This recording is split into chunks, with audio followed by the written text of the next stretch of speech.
जिनके ओजस्वी वचनों से गूंज उठा था विश्व गगन, वही प्रेरणा पूज्य हमारे स्वामी पूज्य विवेकानंद। वही प्रेरणा पूज्य हमारे स्वामी पूज्य विवेकानंद। नमस्कार बंधू भगिनींनो. काल भगिनी निवेदितांबद्दल आपण जाणून घेतलं.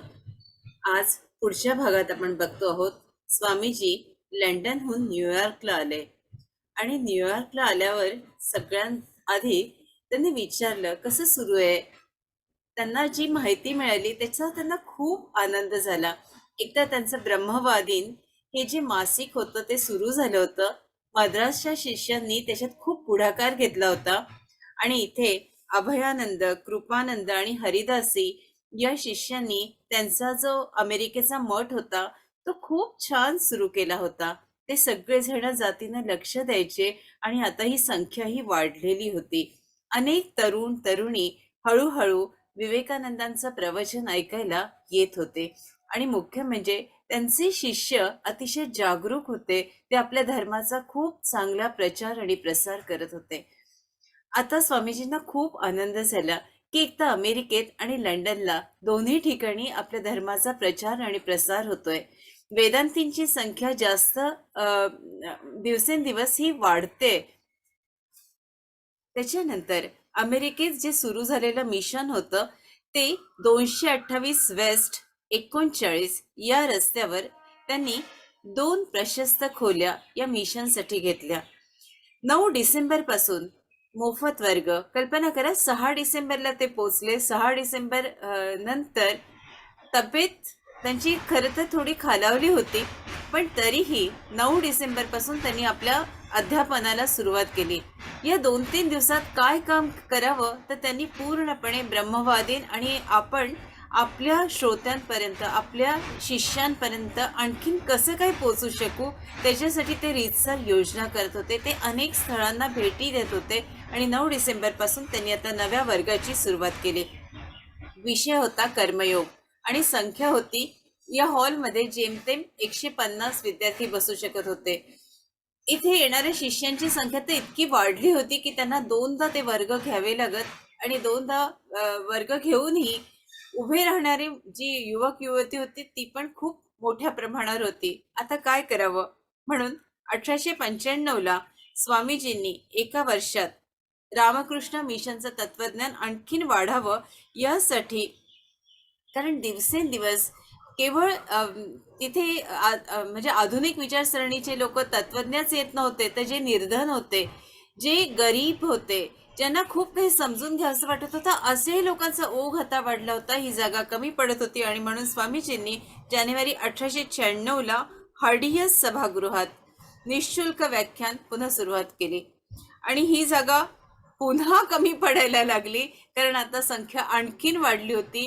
म्हणजे निर्धन गरीब लोक तर येतच होते, आधुनिक लोक येत होते, पण इतर देशांमधून सुद्धा लोक स्वामीजी कसे आहेत हे बघायला उत्सुकतेनं स्वामीजींना भेटायला येत होते. स्वामीजींची वाणी आपल्याला कळली पाहिजे, स्वामीजींना ऐकायला हवं, ही एक ओढ त्यांच्याही मनात निर्माण झाली होती. म्हणजे आपल्याला कल्पना येईल की आता स्वित्झर्लंडहून लोक येतात आहे, आणखीन जवळपासच्या देशातून लोक येतात आहे, तर स्वामीजींना म्हणजे जागेचाच प्रश्न निर्माण झाला होता. मॅडिसन स्क्वेअर गार्डन ही तिसरी जागा स्वामीजींनी घेतली आणि आता इथे जी संख्या होती बसण्याची श्रोत्यांसाठी ती 2000 होती. पण दिवसेंदिवस स्वामीजींना असं जाणवत होतं की ही जागा ही कमी पडते आहे. जे शिष्यत्व पत्करत त्यांना वेदांती म्हणत आणि याच्यात काही लोकांचा उल्लेख केला आहे. एक श्रेष्ठ कवयित्री आणि लेखिका आहेत, त्यांचे नाव आहे श्रीमती एला व्हीलर विलकॉक्स. यांनी याही स्वामीजींच्या अनुयायी झाल्या. डॉक्टर स्ट्रीट हे फौजीत कॅप्टन होते, ते आणि त्यांच्या मिसेस, त्यांची धर्मपत्नी, त्याही अनुयायी झाल्या आणि ते तर संन्यासी झाले. त्यांनी म्हणजे पुढे संन्यास धर्माचा दीक्षा घेतली आणि या स्ट्रीटने त्यांच्यासाठी खूप काम केलं. तसंच आपण प्रसिद्ध वैज्ञानिक निकोसा टेस्ला हे नाव आपल्या सगळ्यांचंच परिचित आहे. त्यांच्यावर बोलायला गेलं तर एक पूर्ण आपलं सेशन जाईल. तर साठी फक्त त्यांचा संदर्भ देते की निकोसा टेस्ला हे सुद्धा स्वामीजींचे अनुयायी होते. फ्रेंच अभिनेत्री सारा बर्नहार्ड या सुद्धा स्वामीजींचं शिष्यत्व त्यांनी पत्करलं होतं. याच्यावरून आपल्याला कळेल की स्वामीजींची ख्याती खूप दूर दूर पर्यंत पोचलेली होती. 23 फेब्रुवारीला स्वामीजींनी आपलं व्याख्यान इथे न्यूयॉर्कमध्ये शेवटचं व्याख्यान दिलं आणि त्यांनी सांगितलं की मी समारोपाचं व्याख्यान आज देतोय. त्यांनी आपल्या गुरूंबद्दल भरभरून माहिती दिली. परमहंसांबद्दल ते हृदयापासून बोलत होते. प्रत्येकाच्या डोळ्यात पाणी होतं. परमहंस कसे, एक आईचं हृदय कसं परमहंसांचं आहे आणि एक आपल्या आई लेकराला कशी जपते तसं परमहंसांनी मला कसं जपलंय, या सगळ्या गोष्टी जेव्हा ते आपल्या गुरूंबद्दल सांगत होते तेव्हा सगळे जण भारावून गेले होते. सगळ्यांनाच कळत नव्हतं आज नेमकं काय होतंय. इतकं व्याकुळतेनं, काकुळतेनं, इतकं जीवापासून स्वामीजी त्या दिवशी जीव ओतत होते आणि आपल्या आईबद्दल, आपल्या माऊलीबद्दल, आपल्या परमहंसांबद्दल तिथं हे खरं तर पहिलंच असं त्यांचं भाषण होतं की ते पूर्णपणे परमहंसांवर होतं. कारण अनेक भाषणांमध्ये अनेकांनी त्यांना विनंती केली होती की तुम्ही तुमच्या गुरूंबद्दल बोला. पण ते जेव्हा श्रोत्यांना बघायचे आणि त्यांना वाटायचं की हे श्रोते हे काय माझ्या गुरूंबद्दल ऐकतील, यांना कसं मी माझ्या गुरूंबद्दल सांगू. म्हणजे ती जाणीव जेव्हा तुमच्या मनात निर्माण होईल तेव्हाच मी तुम्हाला माझ्या गुरूंबद्दल सांगेल ना. असं कसं मी सांगू. माझी वाणी मला वाया घालवायची नाही, असं कुठेतरी स्वामीजींच्या मनात भाव होता. आणि जेव्हा त्यांना जाणवलं की आता ही वेळ आली आहे माझ्या गुरूंबद्दल यांना सांगण्याची आणि त्यांनी काय ज्ञान दिलंय हे यांना अवगत करून देण्याची, त्याच क्षणी ते दालन त्यांनी उघडलं आणि आपल्या गुरूंबद्दल, आपल्या गुरूंच्या मार्गदर्शनाबद्दल ते बोलत राहिले. त्याच्यानंतर त्यांनी हेही सांगितलं की कोणालाही धर्मांतर करण्याची गरज नाही, कोणाला आपल्या गुरु बदलण्याची गरज नाही. तुम्ही फक्त वेदांती या सूत्राचा तुम्ही अवलंब करा आणि याचा प्रचार आणि प्रसार करा, म्हणजेच हिंदुत्वाचा प्रचार आणि प्रसार करा. न्यूयॉर्कचे जे व्यापारी होते फ्रान्सिस एच लेगेट आणि मेरी फिलिप्स हे त्यांच्या म्हणजे त्यांनी जी संस्था स्थापन केली त्या संस्थेचे सचिव झाले आणि जे बाकी अनुयायी होते त्यांना त्यांनी पदाधिकारी म्हणून नेमण्यात आलं. त्यांनी वेदांती सोसायटीची स्थापना केली. वेदांत सोसायटीची स्थापना केली. याच रोपाचं एक मोठा महावृक्ष होणार आहे हे स्वामीजींना याची माहिती होती आणि त्याच्यानंतर त्यांचं त्या मार्गानं त्यांचा प्रवास सुरू झाला. आता सगळेजण स्वामींना गुरुदेव अशी हाक मारत. या गुरुदेव या शब्दातच जेव्हा आपण गुरुदेव स्वामींना म्हणतो किंवा आपण आपल्या गुरूंना गुरुदेव म्हणतो, त्या शब्दात आपण पूर्णपणे त्या गुरूंशी, त्या तत्वाशी जोडल्या जातो. आणि एक कृपानंद नावाचा त्यांचा शिष्य होता, तो जे लिहितो ते मला असं वाटलं की आपल्यापर्यंत पोचवावं, म्हणून आपल्यापर्यंत पोचवते. तर तो म्हणतो, स्वामी विवेकानंद हे भारतीय आहेत, हे लवकरात लवकर भारताने सिद्ध करावे, त्यातच त्यांचं म्हणजे भारताचं भलं आहे. राष्ट्रीय एन्सायक्लोपीडियाचे लेखक स्वामींचे चरित्र लिहून अमेरिकन नागरिक सिद्ध करण्याचा घाट घालीत आहेत.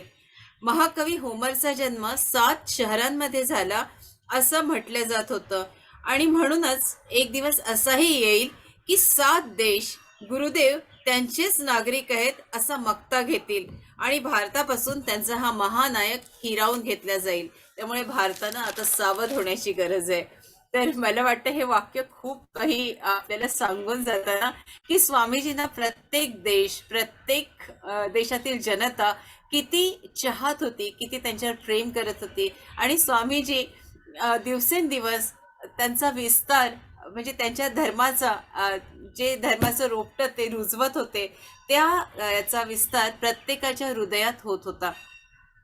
आता स्वामीजींच्या पुस्तकांबद्दल बघू की स्वामीजींच्या पुस्तकाचा व्याप म्हणजे स्वामीजी लिहित तर होते आणि स्वामीजींची पुस्तकं इतक्या मोठ्या प्रमाणावर विकल्या जात होते की आता बाकीच्या अमेरिकन लेखकांना धडकी भरली होती की आपण काहीतरी करायला पाहिजे आणि मग स्वतःचे विषय बदलून स्वामीजी काय लिहितात आहे किंवा हिंदू धर्माचा प्रचार आणि प्रसार कसा करणं जरुरी आहे असं सुद्धा हे लेखक लिहू लागले. या लेखकांचा सुद्धा उल्लेख करते की हे नेमके कोण लेखक होते, तर मॅक्स मुलर, कोलब्रुक आणि पॉल ड्युसन ही या प्रसिद्ध लेखकांची नावं इथे सांगू इच्छिते की यांनी आपल्या हिंदू धर्मात काय आहे ही फिलॉसॉफी ते आता लोकांपर्यंत पोचवायला लागले.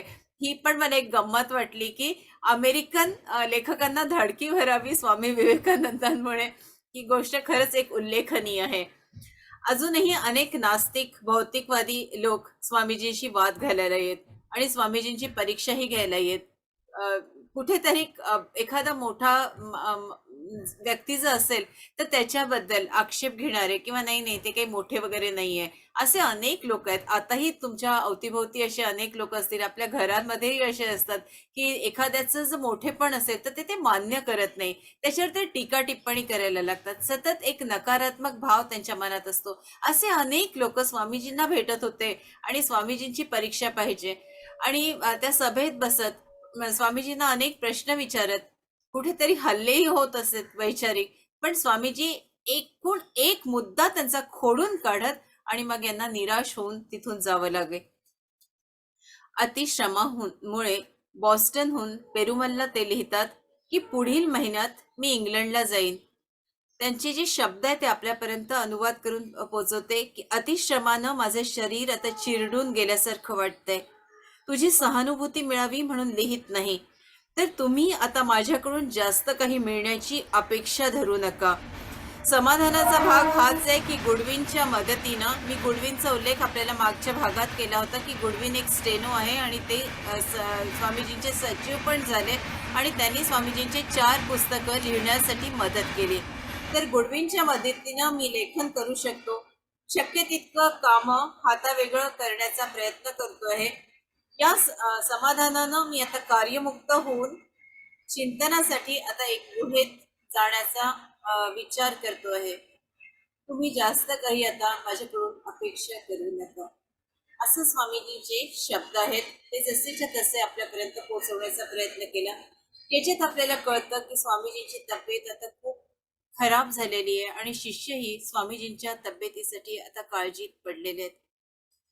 तिथे त्यांना बातमी येते की त्यांचे गुरुबंधू म्हणजे लंडनला त्यांचे गुरुबंधू महेंद्रनाथ आणि शारदानंद हे आता पोचलेले आहेत आणि स्वामीजींना आता ओढ निर्माण होते की आपल्या भावांना, कित्येक वर्ष झाले आपण आपल्या भावांना भेटलो नाही, तर आपण त्यांना भेटूया. म्हणून ते ठरवतात की मी आता लंडनला जाईल आणि स्वामीजींना बाकीही शिष्य म्हणतात की तुम्ही तिथे थोडा आता आराम करा, थोडी काळजी घ्या, थोडा त्यांना बदल व्हावा. म्हणून स्वामीजी ठरवतात की आपण लंडनला जाऊ आणि पुन्हा ते लंडनला जातात. इथे स्वामीजी राजयोगावर बोलायला लागतात. इथे पुन्हा म्हणजे इतकं प्रस्थापित झाल्यानंतर काही दुष्ट प्रवृत्तीचे लोक त्यांची सभा उधळण्याचा प्रयत्न करतात. तेही अनुभव स्वामीजी घेतात की ही मंडळी येतात, मागच्या आसनावर बसतात आणि नंतर काहीतरी प्रश्न विचारून, काहीतरी आवाज काढून, खूप असे लोक असतात ना अटेन्शन सीकर, की स्वतःकडे लक्ष वेधून घेण्यासाठी. साहित्य संमेलनात हे अनुभव दरवर्षी येतात की स्वतःकडे अनुभव म्हणजे लक्ष वेधून घेण्यासाठी असे लोक साहित्य संमेलन उधळण्याचा प्रयत्न करतात किंवा अनेक सभांमध्ये आपण हा अनुभव घेतो. हाच अनुभव स्वामीजींना आला की अनेक लोक असे यायचे, घुसायचे आणि काहीतरी प्रश्न विचारायचे, काहीतरी विचित्र आवाज करायचे, पण स्वामीजींची वाणी इतकी अमोघ असायची की स्वामीजींचं त्याच्याकडे लक्षच नसायचं की तो काय बोलतोय.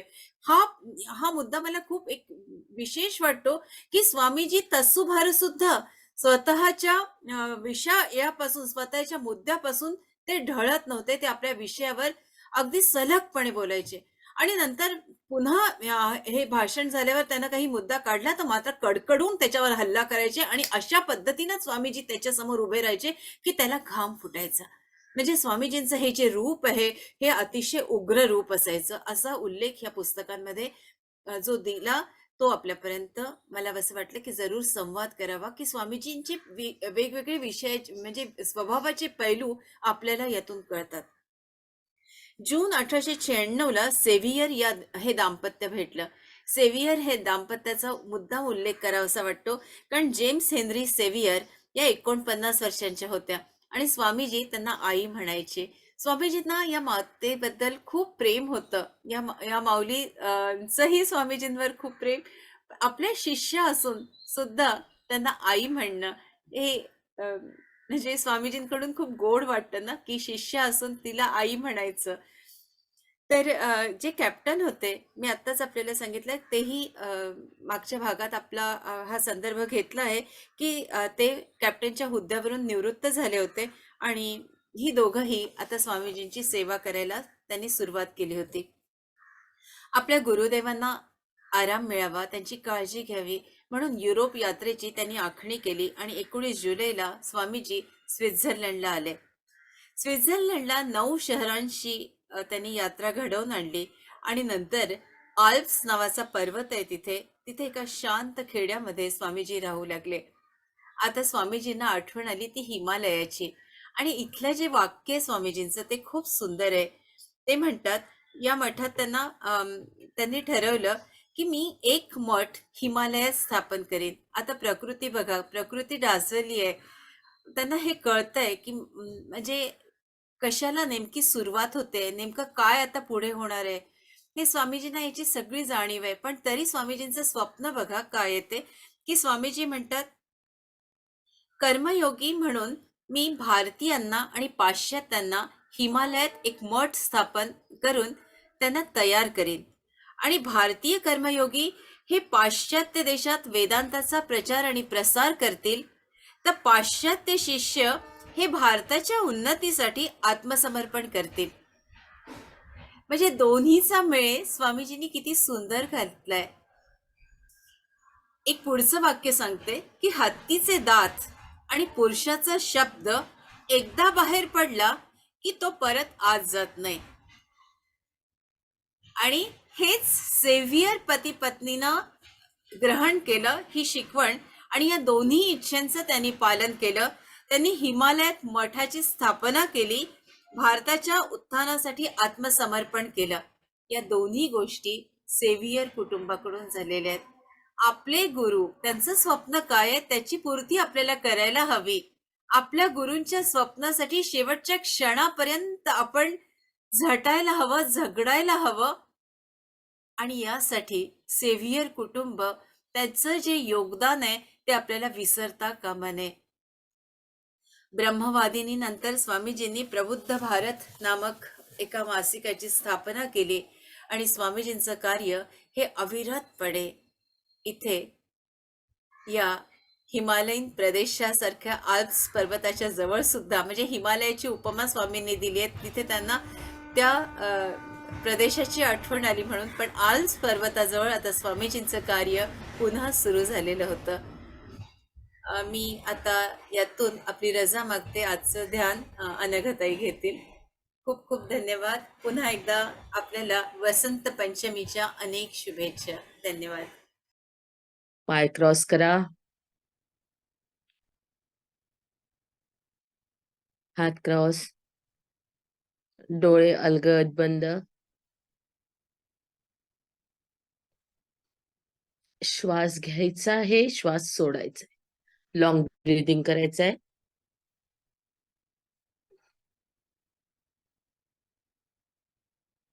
श्वास आत,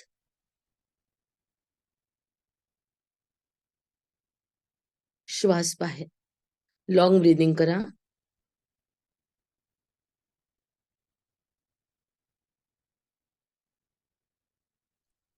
श्वास आत, श्वास बाहेर. पूर्ण फुफ्फुसात श्वास भरून घ्या, पूर्ण सोडून द्या.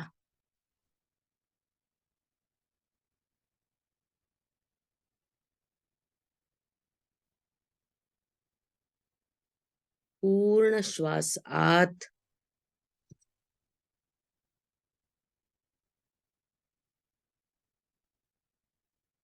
पूर्ण बाहेर.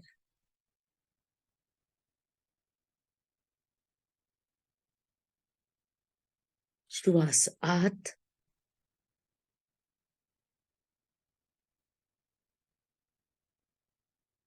पूर्ण थकवा बाहेर. जितका घेतोय तितका श्वास सोडा. पूर्ण श्वास फुफ्फुसात भरा.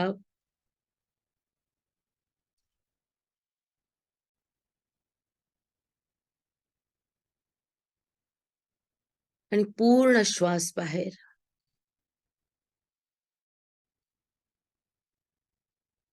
Normal breathing.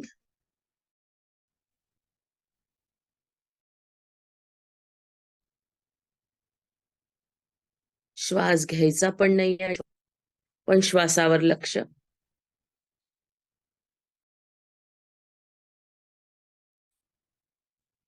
येणारा श्वास. श्वासाची गती हळूहळू हळूहळू कमी होत जाते.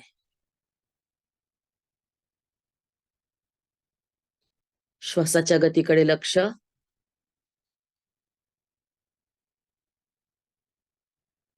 आज वसंत पंचमी. सरस्वती मातेचा दिवस.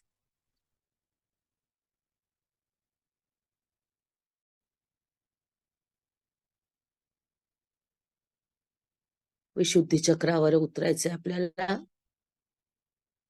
त्यासाठी पहिले ब्रह्मरंध्रावर स्थिर होऊया.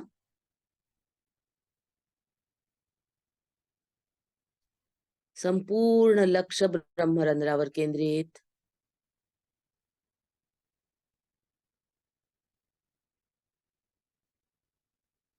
क्राउन चक्रातून येणारी एनर्जी ब्रह्मरंध्रावर जाणवते.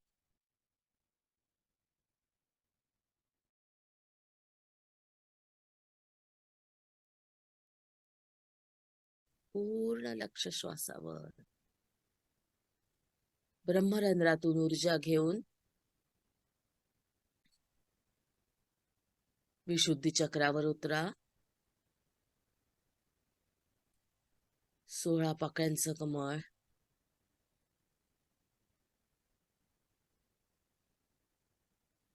निळा रंग.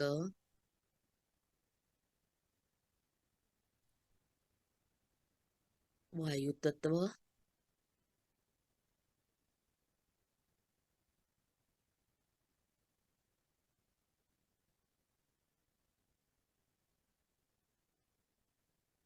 पूर्ण लक्ष विशुद्धी चक्रावर केंद्रित.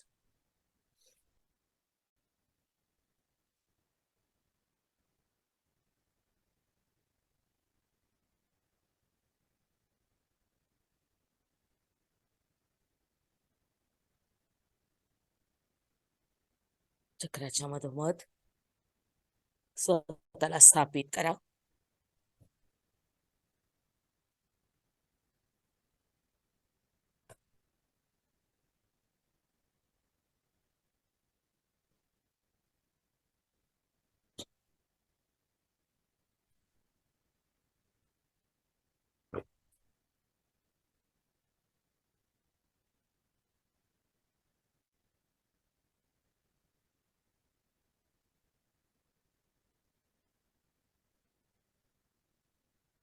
पूर्ण लक्ष चक्रावर केंद्रित. चक्राच्या मध्ये असणाऱ्या सर्कलवर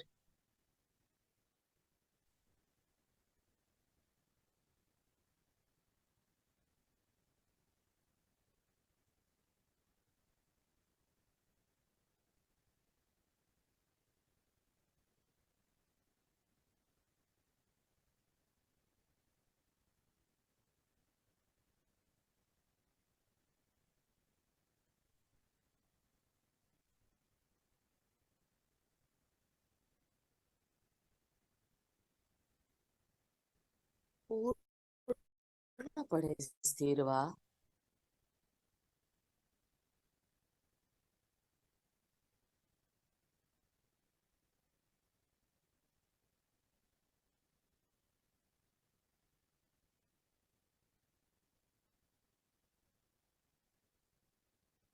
आपण अनेक गोष्टी बोलण्याने घालवतो.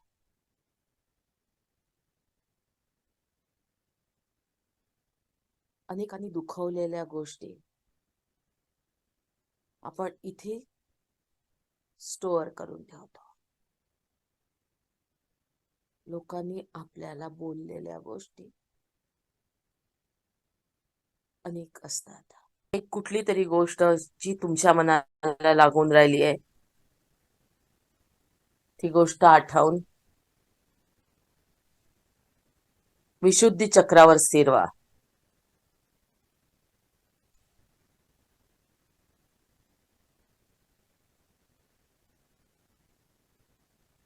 पूर्ण लक्ष विशुद्धी चक्रावर केंद्रित.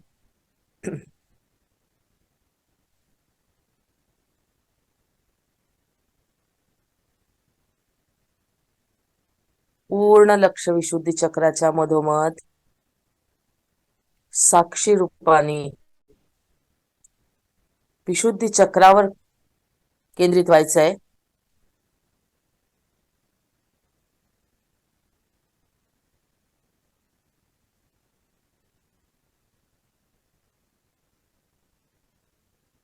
तुमच्या मनाला यातना देणारी गोष्ट,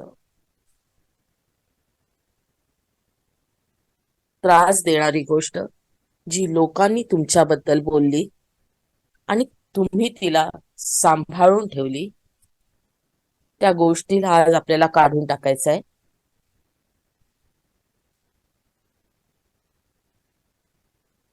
पूर्णपणे विशुद्धी चक्रावर आहोत आपण.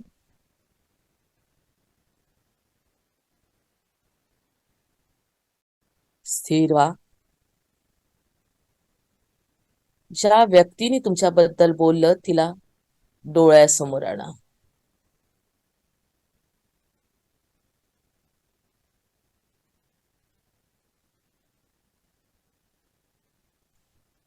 तुम्हाला बोलणारी व्यक्ती तुमच्या समोर.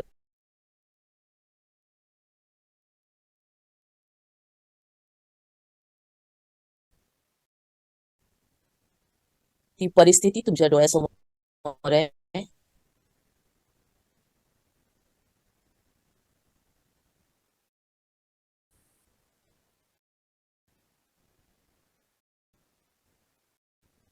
ती घर, ती जात आहे.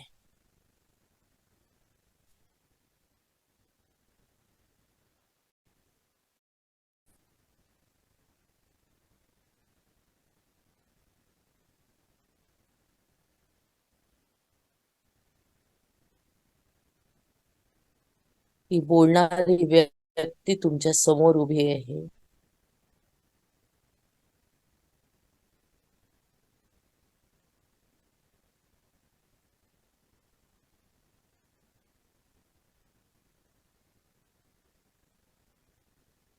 त्या परिस्थितीत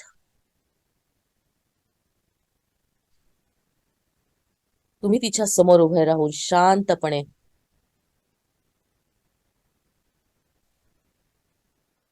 त्या गोष्टीला ऐकून घेतलंय.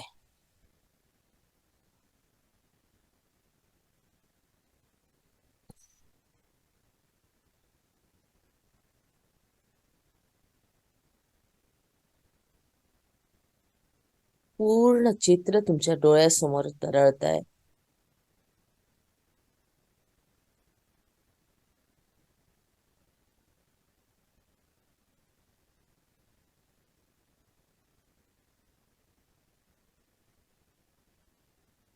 तुमच्या मनावर पडलेले ओरखडे, ज्याने तुम्हाला रक्तबंबाळ केलं होतं,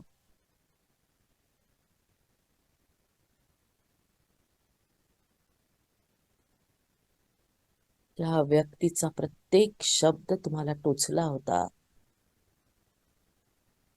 ती व्यक्ती आज तुमच्या समोर उभं राहून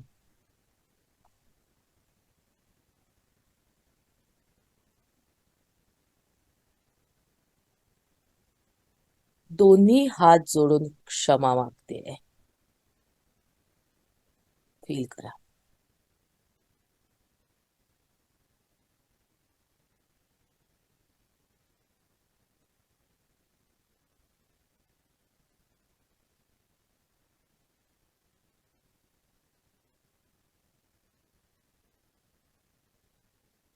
त्या व्यक्तीला बघा.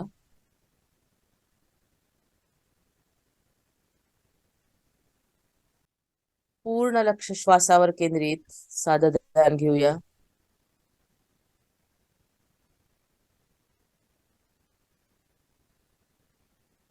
श्वास आत, श्वास बाहेर. पूर्ण निराकारात जाण्याचा प्रयत्न करा.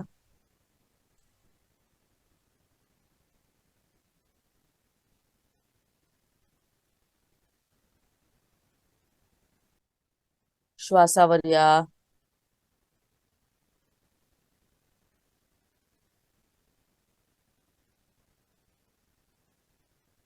श्वास आत, श्वास बाहेर.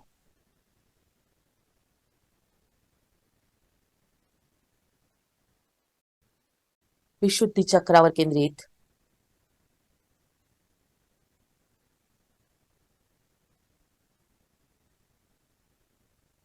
पूर्ण खोल खोल खोल. विशुद्ध चक्राच्या पूर्ण पाकळ्यांवर, त्याच्या लेयर्सवर आपल्याला थांबायचंय.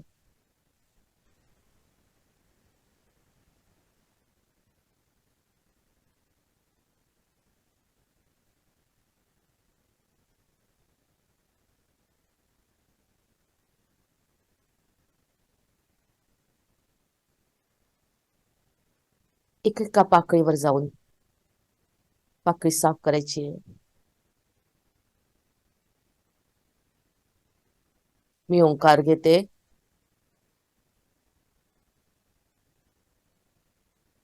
ओम.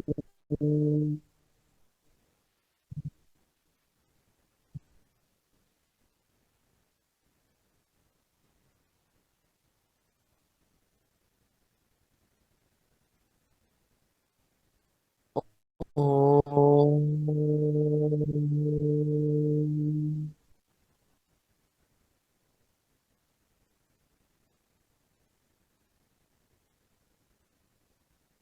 ओम.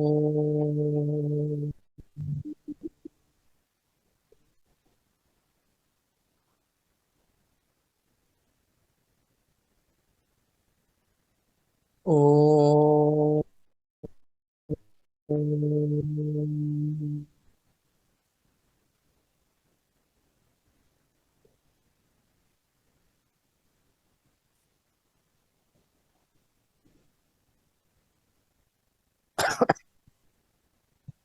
ओंकाराचे व्हायब्रेशन पूर्णपणे विशुद्धी चक्रावर येतात आहेत.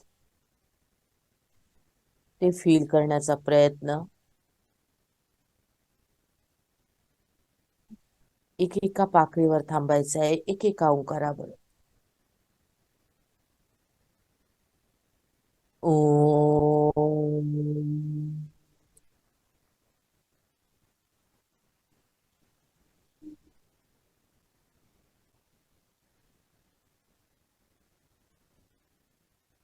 ओम.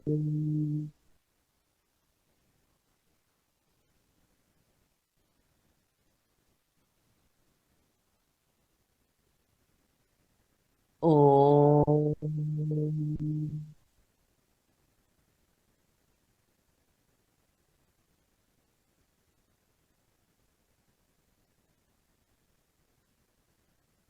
ओम. ओम.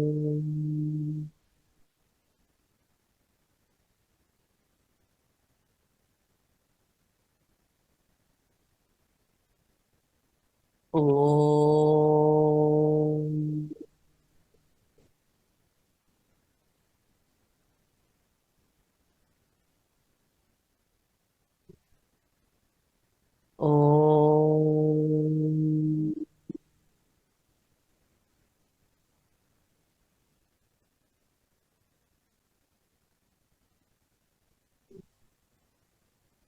ओम.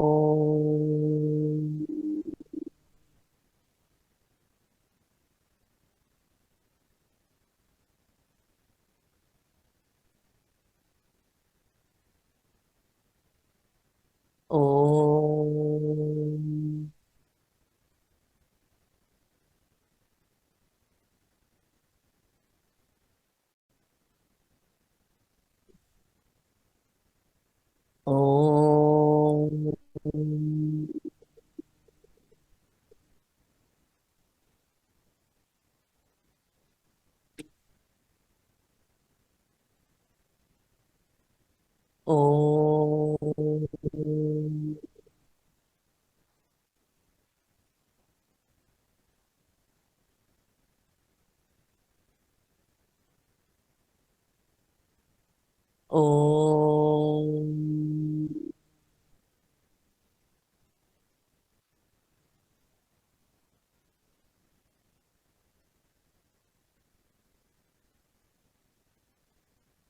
ओम.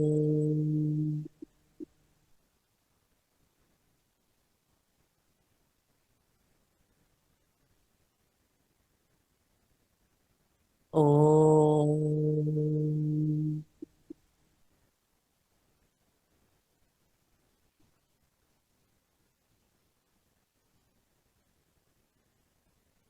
ओम.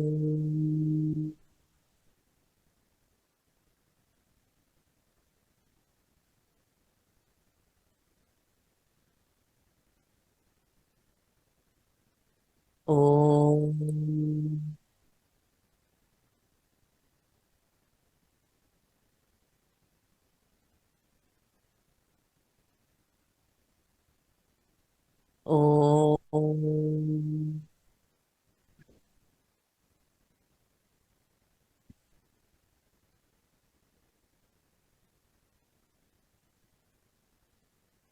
चक्राच्या मधोमधी या. एक एक लेयर्स, एक एक ओंकार बरोबर आपण खाली जाणार आहोत. ओम.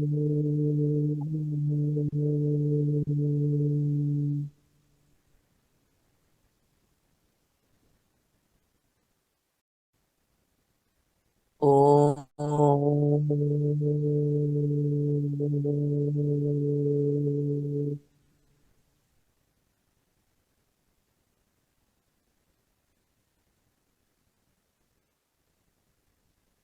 ओम.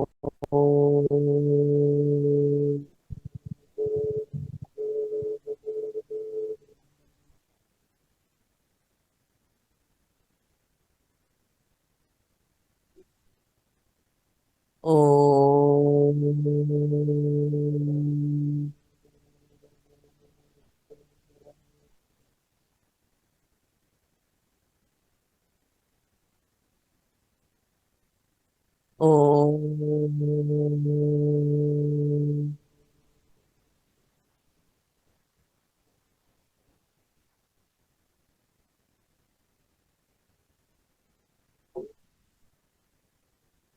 ओम. ओम.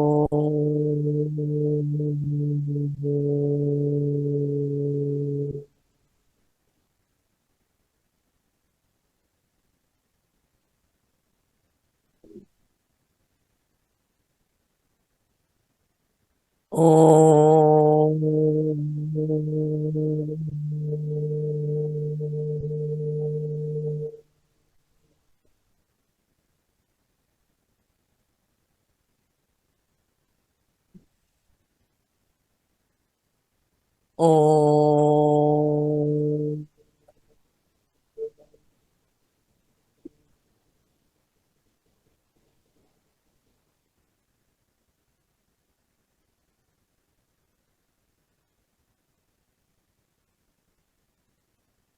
ओम.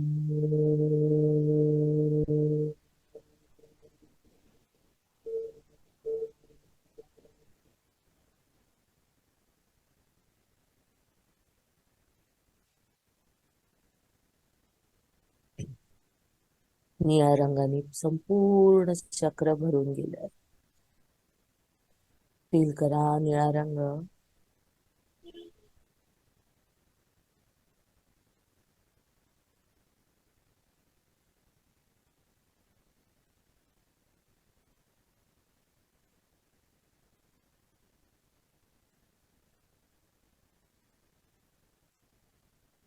पूर्ण लक्ष चक्रावर केंद्रित करा.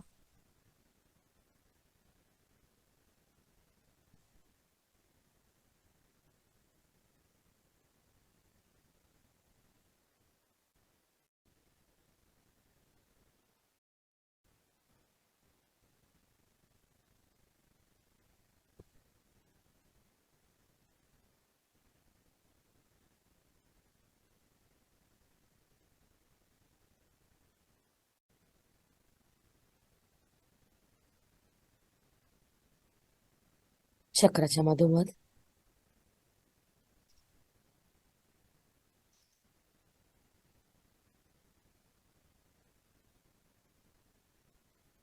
चक्राचा बीजाक्षर आहे हम. या हमला आपण ओंकाराची साथ देऊया.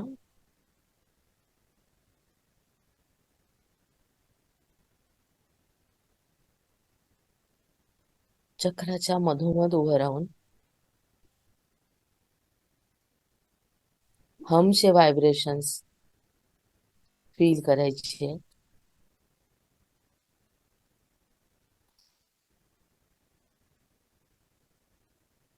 हम.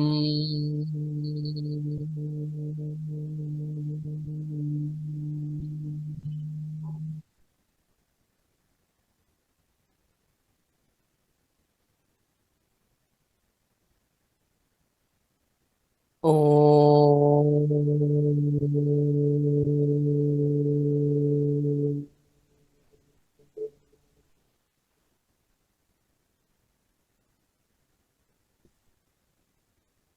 हम.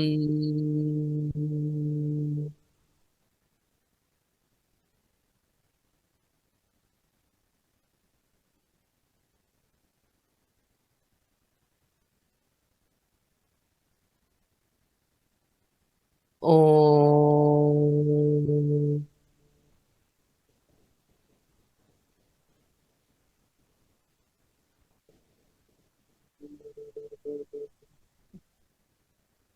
हम.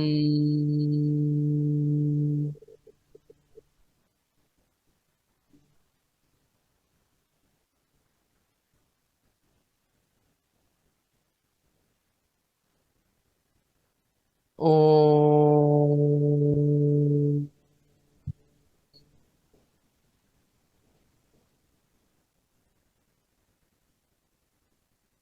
हम.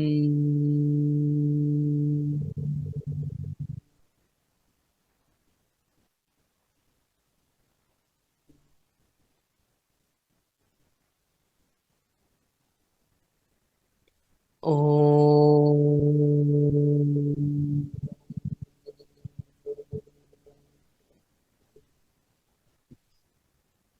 हम.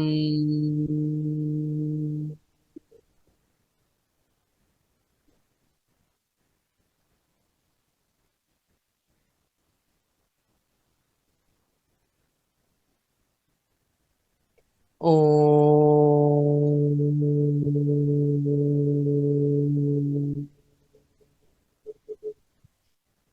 हम.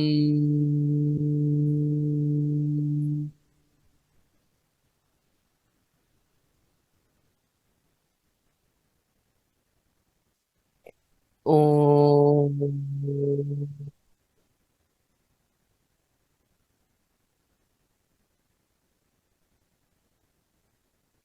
हम.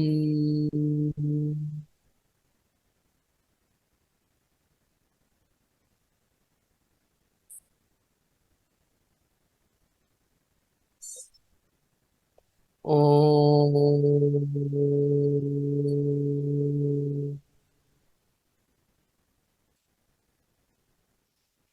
पूर्ण लक्ष चक्रावर केंद्रित. मनाने स्थिर व्हा. भटकणाऱ्या मनाला श्वासाद्वारे पुन्हा पकडून चक्रावर स्थिर करा. हम.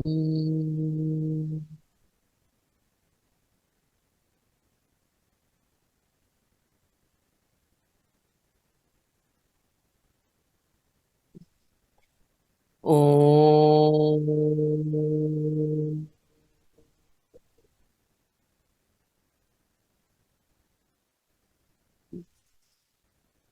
हमचे व्हायब्रेशन्स कंठामध्ये कुठे कुठे निर्माण होतात, कुठे कुठे पसरतात, इकडे लक्ष. आणि ओंकाराचे व्हायब्रेशन कंठामध्ये पूर्ण शुद्ध करण्याचं काम करताय.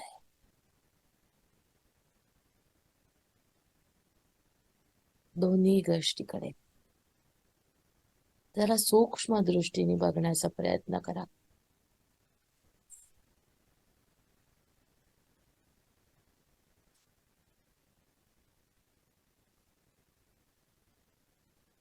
जिथे जिथे आपण साचवून ठेवलेलं आहे ते काढण्याचं काम ओंकार करताय आणि त्या जागेला मुलामा देण्याचं, ती जागा बरं करण्याचं काम हम करताय.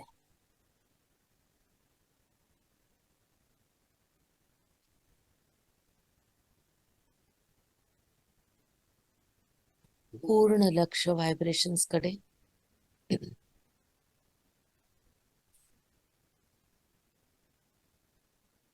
दोन्ही बीजाक्षर वेगवेगळे काम करतात.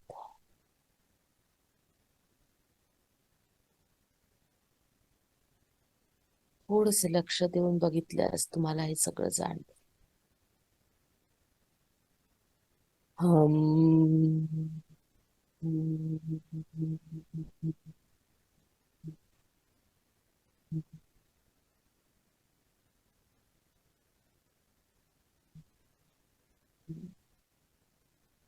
ओम.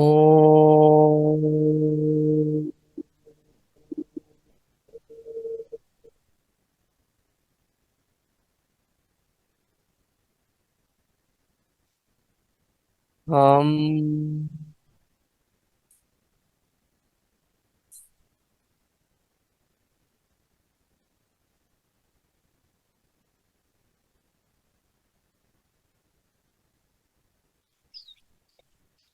ओम.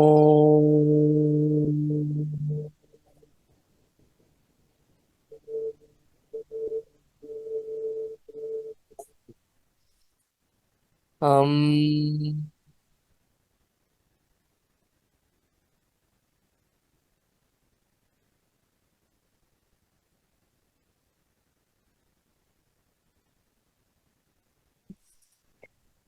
ओम.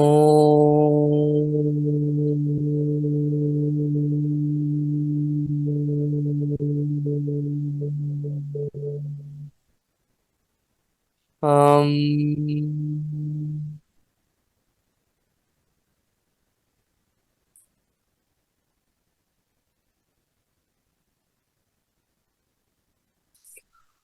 ओम.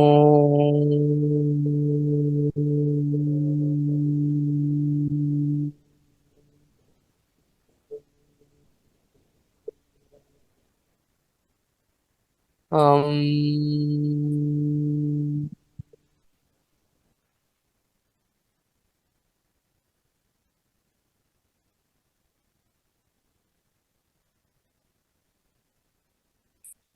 ओम.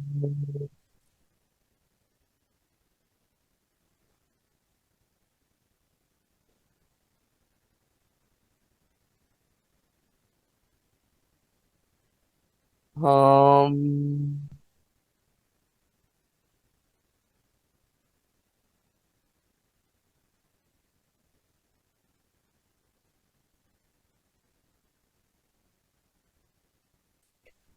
ओम.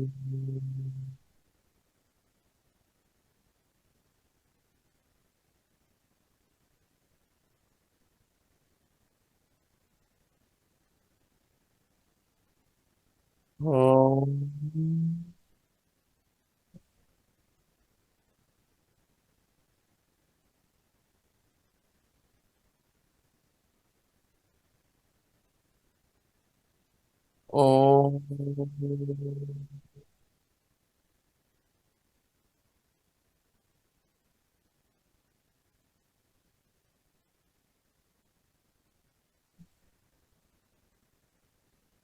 हम.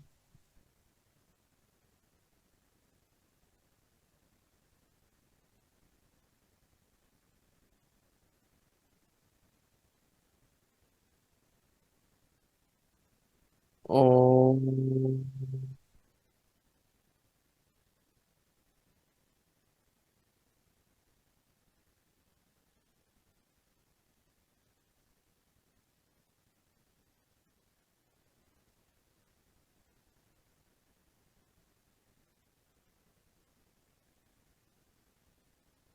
पूर्ण लक्ष व्हायब्रेशन कर.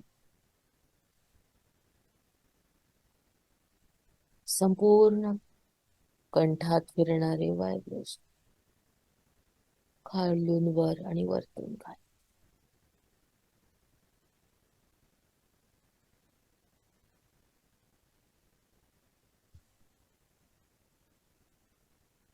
पूर्ण लक्ष कंठावर केंद्रित. कंठाच्या आत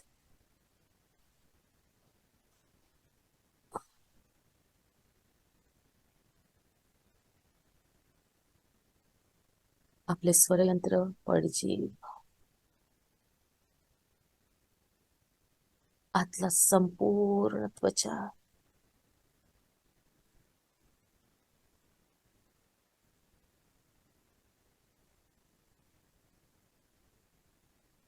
सगळीकडे व्हायब्रेशन्स पोचलेली आहेत. फील करा.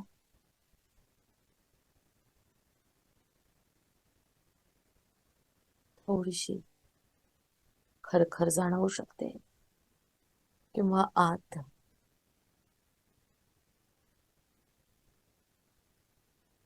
व्हायब्रेशनमुळे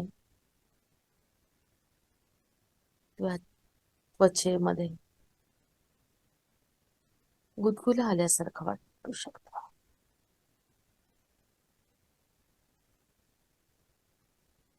पूर्ण लक्ष कंठाच्या आत.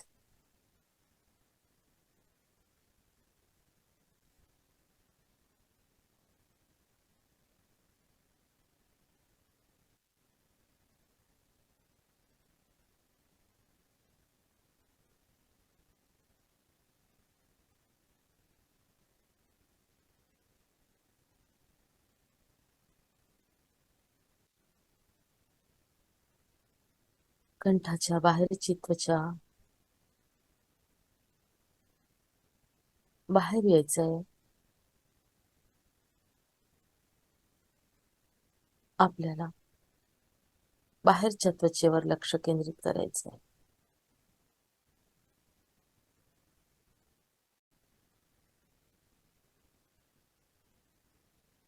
बाहेरच्या त्वचेवर पण स्पंदनं जाणवतात.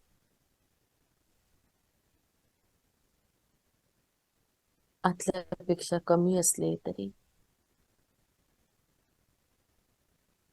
बाहेर हलकी हलकी साफ स्पंदनं जाणवतात. त्या स्पंदनांकडे लक्ष.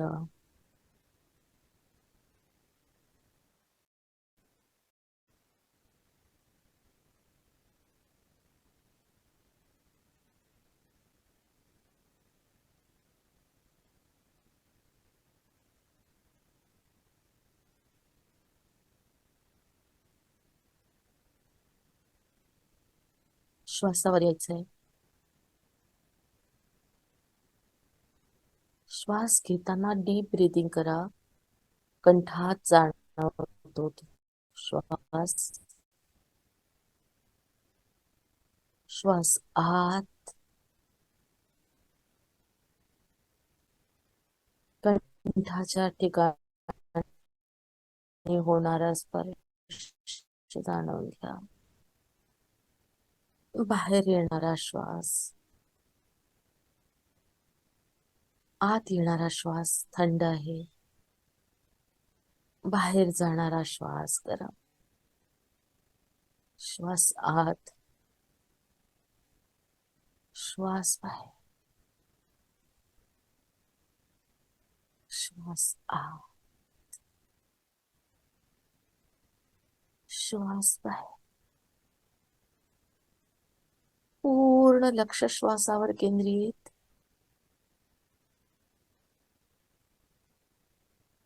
येणारा श्वास. जाणारा श्वास.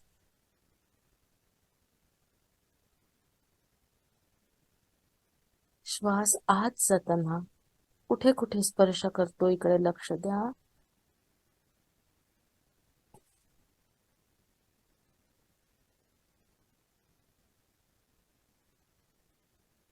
आत श्वास. बाहेर श्वास. श्वास आत. श्वास बाहेर. पाय सोडून द्या. हाताची बोट वेगळे करा.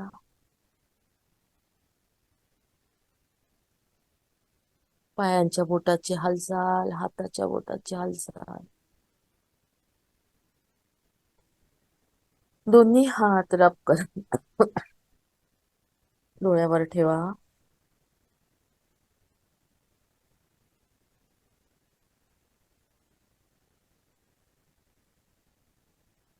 आणि एका छान स्माइल सह डोळे उघडायचे आहेत.